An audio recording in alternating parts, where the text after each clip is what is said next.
Okay, these are 4 questions. Your warm-up on Monday. Today is November 30th, correct? November 30th, 4 questions from your fraction unit. The first question, if you want to try them right now because you're practicing for your test because you forget the answers, press pause right now, try all 4 questions, and listen to the answers. See how well you do. The first question says 2/3 of 3/5. Oh, it should be an S there. And 3/10 tripled. Write the equation. So 2/3 of 3/5 as an expression would look like that. 2/3 of 3/5. And is a plus sign. 3/10 tripled would mean you multiply by 3. So on your test, if I wrote that and asked you to translate that into an expression, that would be your answer.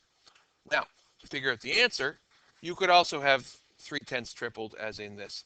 But of course, because of the commutative property of mathematics, the order in which you multiply two numbers together does not affect its product. So we're okay with this. So now we have just a BEDMAS question, which we will simplify.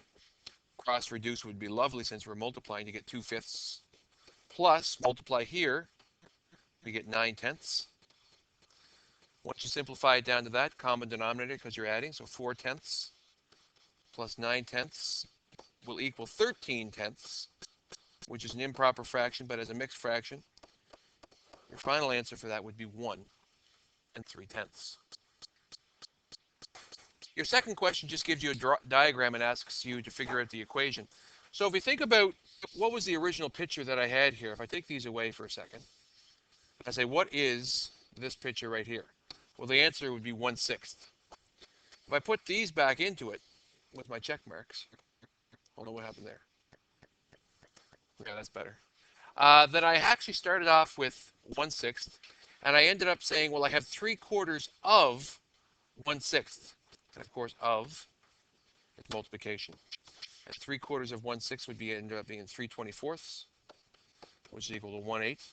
But if you cross reduce that, I would have got 1/8 right off the bat.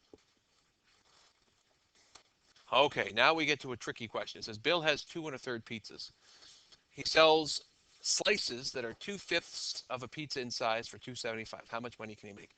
So really, if I make one of the strategies we've learned is to create an easier question. So if I erase these two parts and make an easier question, say Bill has 10 pizzas and he sells slices that are 2 full pizzas in size, right?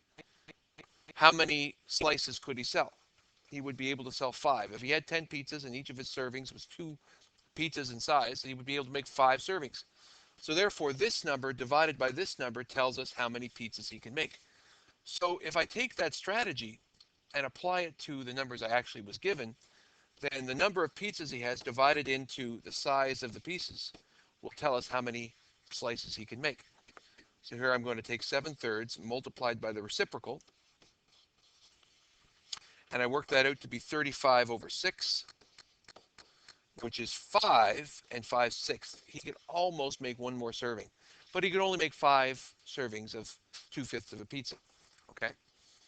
So then, since they're each 2.75 each, we take 2.75, which is the cost of one slice, multiplied by the 5 servings he can make, not the 5 and 5/6, because he can't sell that last one. He has to eat that one. And therefore, 2.75 multiplied by 5 is 13.75. And this little part here, the one he didn't quite have a full slice for, he eats it himself, right? Bill's quite happy. He had some leftovers to eat. And your last question, it takes 3/4 of an hour to travel from Summerside to Charlottetown. One inclement day, it took almost 2 hours. To be precise, it took 1 7/8 hours. How many times longer is this? How many times longer, not larger? Longer. So again, strategy you can always use is think of an easier question. So I'm going to erase these two parts here. And instead I'm going to say it usually takes 2 hours to drive, and today, during the inclement weather, it took 10 hours. How many times longer was this? 5 times. So if I take this and divide it by this, I will have my, how many times longer it is, right? So take my original numbers, 1 7/8 divided by 3/4 should be how many times longer it is. So 15/8 multiplied by the reciprocal. Beautiful thing about this one is it cross reduces 2 different ways, right? 15/3 reduces to 5/1. 4 over 8 reduces to 1 over 2. My answer is 5 over 2, which is 2.5. Final thing you want to do is write a sentence. So therefore, it took 2.5 times as long to drive on the stormy day. Right? It took 2.5 times as long to drive on the stormy day.